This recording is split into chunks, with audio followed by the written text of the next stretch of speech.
Less than 24 hours after he turned himself into police, R&B singer R. Kelly has just been granted bail with conditions after a dramatic hearing that featured some of the graphic sex abuse allegations against him.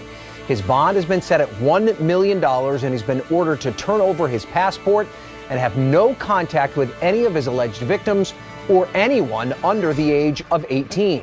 The 52-year-old faces 10 counts of aggravated criminal sexual abuse stemming from 4 accusers, at least 3 of them under the age of 17. The alleged encounters happened between 1998 to 2010. CNN's Sarah Seidner is at the courthouse where the hearing just wrapped up a short time ago. And Sarah, a prosecutor read graphic details of the charges against Kelly during the hearing. What can you tell us about what she said? Look, this is the reality of this case. It is going to be difficult to listen to, and imagine being family members of the alleged victims who were also listening to some of these details in court. I can now tell you we have confirmed that one of the alleged victims in this case was in court today. I had a very short conversation with her. She is now being represented by Michael Avenatti. I can tell you that she was emotional, as you might imagine, in this particular courthouse today as bond was being set. The state's attorney had at first asked for no bond. What we now know is that bond has been granted, and he can pay $100,000 total to get out of jail and be able to be out of jail until his trial. However, the bond was $250,000 per alleged victim, which means the total amount was $1 million. At this point, his attorney has said, that he is having all sorts of money problems because he's been dropped from his record label, among other things. And he has also proclaimed his client's innocence, Steve Greenberg, coming very hard out, saying that the victims, he says, are liars, or that they were at the age of consent at the time, denying what had been said in court. In court, one of the state's attorneys talked about some of the details, very graphic details. I will not get into all of them. I will give you just a little bit of an idea of what is being said. They said that in one case there was a woman who was of age, but she was a hairdresser. R. Kelly had asked to be able to go back and get his hair done, and then he came out with his genitalia out of his pants and asked her to perform oral sex, for example. She says she resisted, and so she is one of the victims who has come forward to the state's attorney's office. We also heard about 3 other girls who the prosecution says were not of age, were under the age of 17, one of whom talked about being spit on and slapped and also being engaged by R. Kelly in sexual acts as well. As this was going on, the families inside, there was at least one family whose daughter is with R. Kelly. She is of age, but was not of age when she first started to be with him without her parents around. They were very, very upset in court. The mother coming out, her name is Alice Clary. She came out and sobbed in her husband's arms because she was unable to have any contact with her daughter. Her daughter, she said, would just look straight ahead and would not acknowledge her. She has claimed that her daughter is brainwashed, along with another girl who was by her side, who is Joycelyn Savage, whose family has come out repeatedly in the media and talked about the fact that they are worried for the health of their daughters. We did see them here in court today. R. Kelly, again, has denied all the allegations against him, his attorney saying he is innocent. Ryan. And Sarah, we did see R. Kelly last night when he surrendered to authorities. What can you tell us about his demeanor in court today? He stood solemnly. He answered questions. He listened. His attorney was standing next to him. There were no outbursts. Though when he first came to court and when his name was first called, we noticed that 4 men who had come in together stood up for the entire time that he was there. We know that there were people in that courtroom that support R. Kelly, that support him not just as an artist but as a friend or family member. And so that is what we saw in the court on his side. Again, a lot of emotion on the side of families in this court today. Ryan. All right, Sarah Seidner in Chicago, where R. Kelly just was at a bail hearing. Thank you very much for that, Sarah. Let's talk more about this situation with CNN legal analyst and criminal defense lawyer Joey Jackson and CNN senior entertainment writer Lisa France. Joey, let's first talk about the legal aspect here. R. Kelly now facing 10 criminal counts. He could face up to 7 years in prison. His lawyer's calling all of these accusers liars right now. I mean, is that typical of a defense attorney in a situation like this? So you have to be careful, Ryan. And his lawyer, very experienced. We don't all do things as criminal defense attorneys the same way. But you have to be careful in as much as you don't want to re-victimize victims. You have to walk the fine line. The defense has many pitfalls here.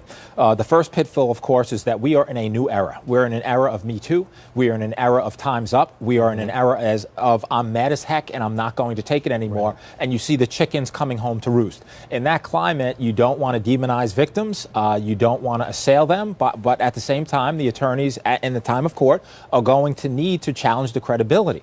The other issue that is quite concerning in this case is that you have 4 different victims in that indictment. Mm-hmm. And if you have seen any of the documentary and any of the compelling, really discussions and really testimonials that the women have given, it's compelling. Right. And I could only imagine how a jury would process that information. In addition to that, Ryan, you have the issue of any prior bad act evidence. That is, not that he's been convicted before he was acquitted, but you can use certain other women to come in and to say he did this to me too, showing motive, showing who it is, and just showing that this is, what this guy is all about. And so the defense has a lot of pitfalls here. Want to point out presumption of innocence, innocent until proven guilty. This is only an indictment. Us defense attorneys are quick to say an indictment is a mere accusation. Yep. Those grand jurors just sat there and they determined whether there was probable cause to believe that a crime was committed, and he committed it. There's not a judge in the grand jury. They're not subject to cross-examination, but still very significant development. It's one thing to call one person a liar, to call 4 potential people liars,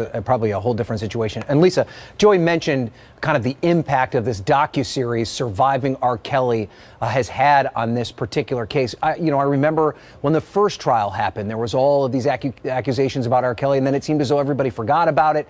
This series runs again, and all of a sudden it comes to the forefront. How important do you think this docuseries played in these charges being filed? Tremendously important, and also it cannot be stated enough that Black women were the driving force behind this.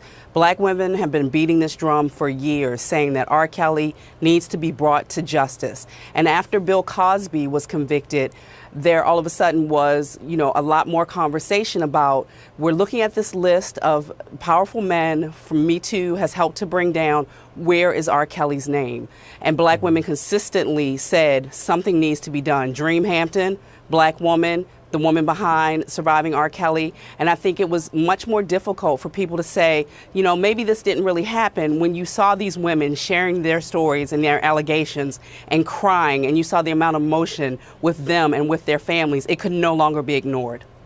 Honestly, that docuseries is difficult to watch, because when you hear from these survivors themselves tell about these awful situations they found themselves in.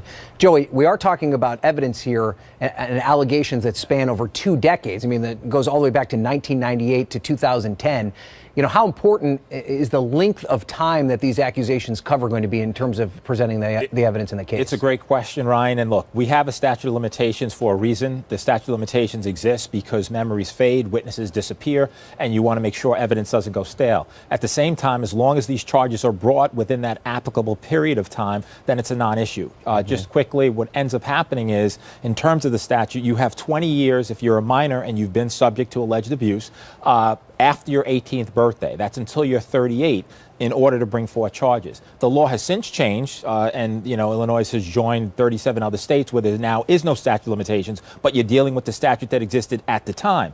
On the core issue of how it's going to be treated evidentiary, obviously the defense attorneys are going to challenge the memory. They're going to challenge the consistencies of what they said, or if there are any inconsistencies. And so timing, and when timing did occur as to when these charges were alleged, it matters. But if the witnesses are credible, if the witnesses come forward as really sincere and authentic, as they certainly appeared to me during that documentary. Again, I'm not foreclosing the fact that he could be innocent. He certainly could, but it's very compelling, and I think it's going to be processed and looked at that jury, and they're really going to be asking, wow, could this really have occurred? And we also have videotape, which doesn't necessarily, what it looked like then is going to be the same as it looks now. And Lisa, finally to you, this movement known as Mute R. Kelly really picked up steam after the docuseries rolled out. We did see a bump in people listening to his music shortly after the docuseries came out. Where do things stand now? Are more of these streaming services pulling them from their air? Are radio stations playing him less? Radio stations have been playing him less for a while, and I think people forget that part of the reason why you had the bump is because there were people who weren't familiar with R. Kelly's music. You know, there are some people, still has a really strong fan base, and he has a lot of supporters. But there were also people saying, you know what, hey, who is this R. Kelly guy? What is the situation all about? And checking out his music. So, you know, a lot has been made about, you know, why were people tuning in and listening to him when all these accusations were out there in the public media. But keep in mind, not everybody was aware of the R. Kelly story. But for those who know, they now are saying that this might actually be, you know, justice served for some of these women behind these allegations. So we'll just have to wait and see. You know, as you pointed out, he's innocent until proven guilty, but there were a lot of hard feelings after he beat the charges in 2008.